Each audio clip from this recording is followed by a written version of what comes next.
রাস্তার পাশে টং দোকান, সামনে পাতানো বেঞ্চ, কেটলিতে ফুটছে লিকার, আদা লেবুর রং চা কিংবা বেকারির বিস্কুট বা রুটি। চিরায়ত এই চিত্র গ্রাম কিংবা শহরের অলিগলিতে। সন্ধ্যা নামতেই চায়ের এই দোকানগুলো মুখরিত হয়ে ওঠে আড্ডায়। দেশ, রাজনীতি, খেলাধুলা, বিনোদন কিংবা বিশ্ব কিনেই এই আড্ডার বিষয়বস্তুতে। দর্শক, আজ আমরা এমন এক আড্ডায় অংশ নিব। দেশ এবং দেশের ভবিষ্যৎ নিয়ে কি ভাবছেন সাধারণ মানুষগুলো তা জানার চেষ্টা করব।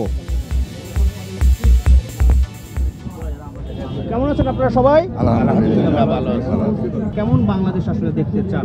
আমরা তো সৌন্দর্য বাংলাদেশ দেখতে চাই, কারণ এই দেশে সন্ত্রাস থাকবে না কিংবা কেউ চাঁদাবাজ থাকবে না, ঠিক আছে, আমাদের শান্তি শৃঙ্খলা থাকতে পারি এবং কি মাদকটাই বেশি ধরা গেছে এই দেশে, ঠিক আছে, সেটাতে আমরা দূরত্ব থাকি।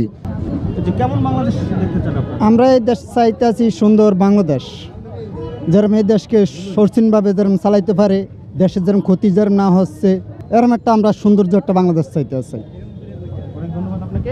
যে আসলে 2024 সালে ছাত্র জনতার গণ অভ্যুত্থানের মধ্য দিয়ে একটি অন্তর্বর্তীকালীন সরকার গঠিত হয়েছে।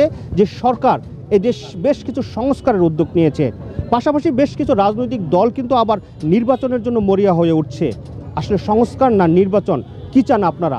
আপনাদের কাছ থেকে জানতে চাই, কি চান আপনারা? নির্বাচন চাই, নির্বাচন। এই দেশের শান্তির জন্য এই সরকারের অধীনে নির্বাচন চাই। নির্বাচন করলেই সংস্কার, নির্বাচন ছাড়া তো সংস্কার হয় না দেশ।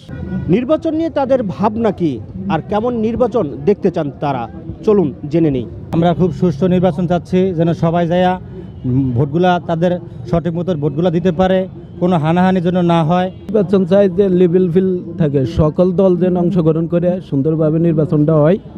সংস্কার বলতে আসলে কি বুঝেন খেটে খাওয়া এই মানুষগুলো? সত্যিকার অর্থে সংস্কার হওয়া উচিত কোথায়, চলুন জেনে নেই। জিনিসের অনেক মূল্য, এর দাম কমন চাই।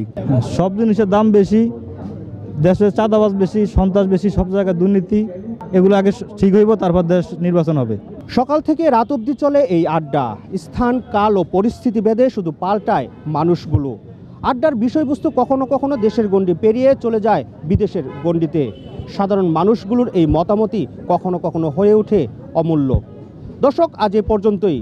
আগামী পর্বে আবারও দেখা হবে নতুন কোনো স্থানে, নতুন কোনো বিষয়বস্তু নিয়ে। তেজগাঁও 7 রাস্তা থেকে রাকিব হাসান, মাই টিভি, ঢাকা।